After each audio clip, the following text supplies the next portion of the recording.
تاج محل نہ صرف ایک فن تعمیر کا عجوبہ ہے بلکہ تاریخ چیلنجوں اور دلچسپ رازوں سے بھری ہوئی جگہ بھی ہے۔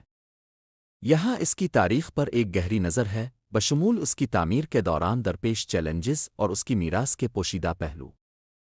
تاج محل 1632 اور 1653 کے درمیان شاہجہاں کی بیوی ممتاز محل کی یاد میں تعمیر کیا گیا تھا، جو بچے کی پیدائش کے دوران مر گئی تھی۔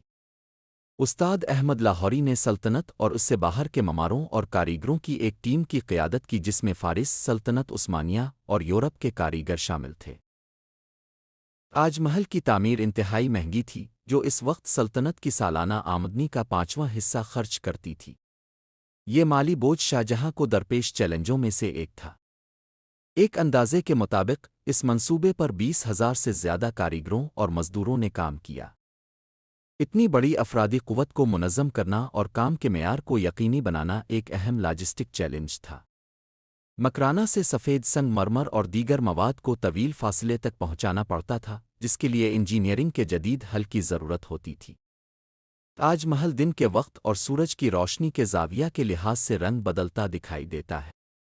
یہ اثر عکاس مواد اور محتاط ڈیزائن کے استعمال سے بڑا ہے۔ مینار باہر کی طرف قدرے جھکے ہوئے ہیں، ایک نظری وہم پیدا کرتے ہیں جو تاج محل کو زیادہ شاندار دکھائی دیتا ہے اور انہیں جھکنے سے روکتا ہے۔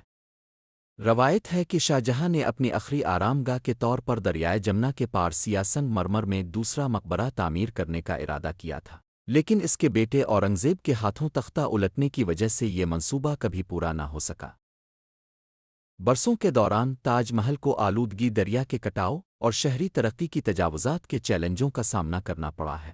1980 کی دہائی میں آلودگی سے نمٹنے اور ڈھانچے کی اصل خوبصورتی کو بحال کرنے کے لیے اہم کوششیں دیکھنے میں آئیں۔ برطانوی حکومت کے دوران لارڈ کرزن نے بحالی کا کام شروع کیا، جو بعض اوقات استعمال شدہ طریقوں کی صداقت کے حوالے سے تنازع کا باعث بنتا تھا۔ تاج محل کو اکثر محبت کی یادگار کہا جاتا ہے، اور اس کی کہانی نے دنیا بھر میں لاتعداد نظموں، گانوں اور فنکارانہ نمائشوں کو متاثر کیا۔ 1983 میں یونیسکو کے عالمی ثقافتی ورثے کی جگہ کا نام دیا گیا۔ تاج محل اپنی ثقافتی اہمیت اور تعمیراتی خوبصورتی کے لیے منایا جاتا ہے، جو ہر سال لاکھوں سیاحوں کو اپنی طرف متوجہ کرتا ہے۔ کچھ لوگوں کا خیال ہے کہ شاہجہاں نے تاج محل بنانے والے کاریگروں کے ہاتھ کاٹنے کا حکم دیا تھا تاکہ وہ کوئی بھی خوبصورت چیز تخلیق نہ کر سکے۔ یہ کہانی مقبول ہونے کے باوجود تاریخی ثبوت کی کمی ہے۔ تاج محل کے اندر خفیہ چیمبروں اور پوشیدہ راستوں کی افواہیں ہیں، لیکن وسیع تحقیق سے ایسے دعووں کی تصدیق نہیں ہو سکی ہے۔ تاج محل محبت، تعمیراتی آسانی اور اس کے تخلیق کاروں کو درپیش چیلنجوں کی ایک پیچیدہ علامت بنا ہوا ہے۔